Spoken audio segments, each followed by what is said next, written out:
7 months post-surgery, I thought I was doing well until I wasn't. Hi, my name's Jules, and this is my YouTube channel called Rise with Jules. If you're a woman, especially midlife woman, and you are interested in hearing about my journey after having a full hysterectomy because of a tumor that was found on my right ovary, stick around and I will talk to you about my journey, menopause, what I'm dealing with, what I've dealt with, what I have been doing to make things better, and just learning how to have more grace in your life. And if any of what I say resonates with you, please like the episode, consider subscribing and sharing with any other women that you think will benefit from this episode. So what happened to me? Last weekend, I was working on my business. I still work full time. I have a business that I've been growing. I'm absolutely loving everything I'm doing. And all of a sudden, I couldn't think, I couldn't function, but I was exhausted to the point where I couldn't even sleep. So I realized I was in fatigue mode. So I decided to listen to my body and take a nap. It took me a while to get to sleep because I was overtired and fatigued, but I did eventually nap, which interrupted my sleep later that night because I'm not a napper. I respect nappers. I love nappers. My husband is a napper. I wish I were a napper. Too many words. Napper. Anyway, but I'm not. I digress. But when I nap, it affects my sleep later that evening. But I was so fatigued, I was so tired that I had no choice. My body was telling me enough is enough. So what happened? Well, what happened was, even though I post daily on social media, on Facebook, Instagram, LinkedIn, my YouTube channel, I post and I coach people to listen to their bodies, to show themselves kindness and compassion, to slow down when they need to not consider rest a guilty pleasure, to own it, to take it, and without shame and guilt. But when it comes to my own life, I go. And so my body forced me to stop and listen and be still. And what a wonderful thing our bodies are. I'm learning. I don't have it all figured out. I do know that I've done enough healing from trauma, healing from addiction, journaling. I've done enough of these things. I'm a certified life coach. I am in a position where I can relay my message to other women. And if what I say helps another woman feel seen, feel heard, then I've done my job, because that's why I'm here. And again, please like this episode and subscribe and share it with anybody that you think will benefit from it. So what did I learn from last weekend? And what will I continue to learn? Because I'm not going to say that I won't feel fatigue again. I'm sure I will. I'm on a mission. I'm on a mission to reach more women. I'm on a mission to grow my business. I have a mental health journal, a guided journal that gives you prompts every day to ask you how you're feeling emotionally and how your body's feeling physically. I have a spiral that I just launched. I have a YouTube channel that you're listening to right now. I have a community for women who are feeling stuck and full of fear and wanting to live from a place of courage. And all of that I am committed to continuing, and I feel compelled. I really, truly do. And so how do I keep myself in check so that I don't feel fatigued again? Well, I can't. I'm going to get fatigued again. I know I am, because that's the way I am. I just go until I can't. But what I am learning on a daily basis is to give myself grace, to show myself kindness and compassion, and to not feel shame or guilt from not being able to get the things done that are on my schedule to get done. And to not feel shame and guilt for showing you the vulnerable side of myself, the side that does not have it all figured out. I don't have to have it all figured out in order to share my message, to share my stories. I really don't.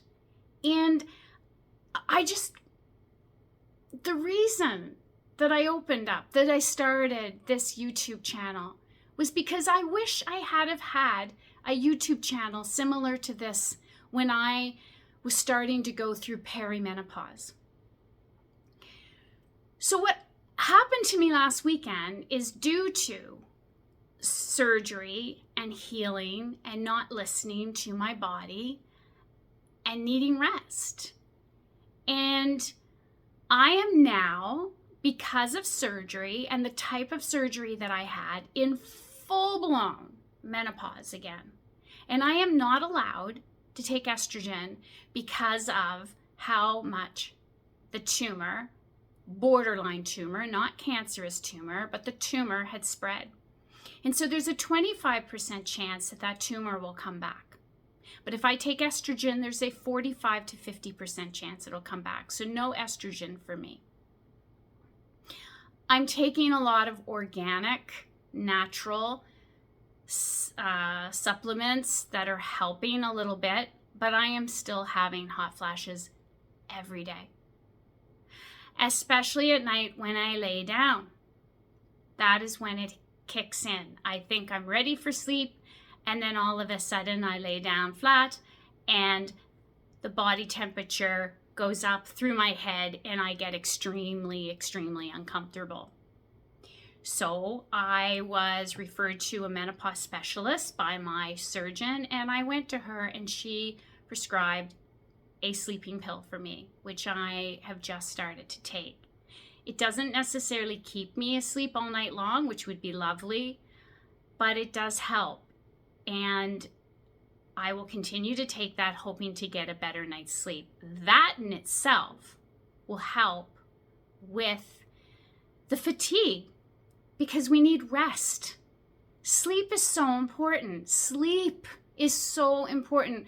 We don't realize, many of us don't realize how important sleep is. When you're sleeping, your body, your mind, your brain is actually washing itself, and you're going through this healing process every single night. And if you don't get the proper sleep, you don't heal.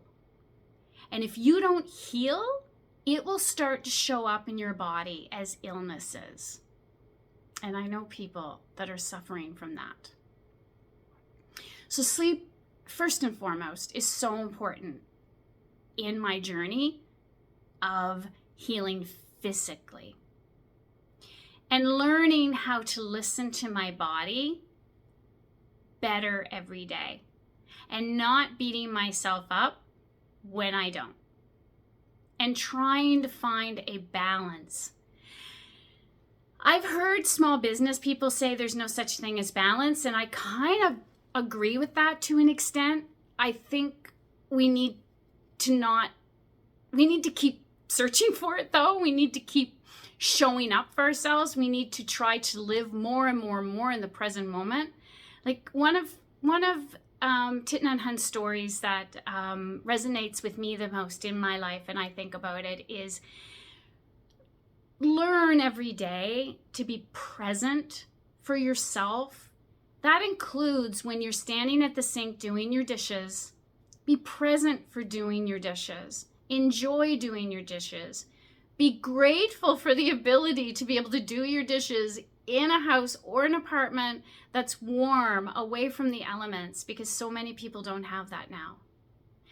So again, why did I come on here to talk about all of this? It's because I find that more women are starting to talk about these issues now. There's more talk about menopause and all of the symptoms that people are going through. Like, I'm in full menopause now, and I'm dealing with the hot flashes and the night sweats, which are the same thing really. It's just day and night. The not sleeping well, the brain fog. Like, I'm dealing with all of that stuff now, and I'm working on it one day at a time and just trying to show up for myself and be more present and find a balance. And I know that so many women are trying to do the exact same thing that I'm trying to do. And if you're scrolling on YouTube and you find this video and it resonates with you, that's why I'm here. That's why I'm doing this. It's helping me just as much as it's helping other people. Because for decades, for hundreds of years, I would say, women did not talk about this stuff. Who is with me? Who remembers their mother going through menopause, and we called it the change? She was going crazy and she didn't talk about it. She didn't know. She knew she was in menopause, but she didn't understand it the way we do now, or the way we're learning now. Halifax, Nova Scotia, where I live, just had their first annual menopause conference. I couldn't go, but that is progress. More women are getting into the field of medicine, and especially the field of menopause. That is progress. We are no longer considered smaller versions of men in the medical field. That is progress. And so I am here shouting from the rooftops that you are not alone. If you are dealing with menopause and you haven't talked to anybody yet, you are not alone. Listen to more YouTube channels, Google menopause. You will find that there are so many women out there dealing with these things. Make a list of your symptoms. Go to your doctor. Demand treatments for what's going on with you instead of just sloughing it off. We need to start talking to each other about all of these issues. People pleasing. Women are brought up to people please, to say yes to everybody, to take care of everybody else except themselves. And then how does that come out? Illnesses, autoimmune diseases, addiction, all of these things. And I just feel that I want to be a part of the revolution of women that are coming on here to talk to you, just to say, hey, you're not alone. You never were alone. You just need to start reaching out. Find your people, find your community. And if any of this resonated with you, reach out to me. Mention it in the comments. And if this is something you don't really want to mention in the comments, DM me, direct message me. I would absolutely love to continue this conversation with you.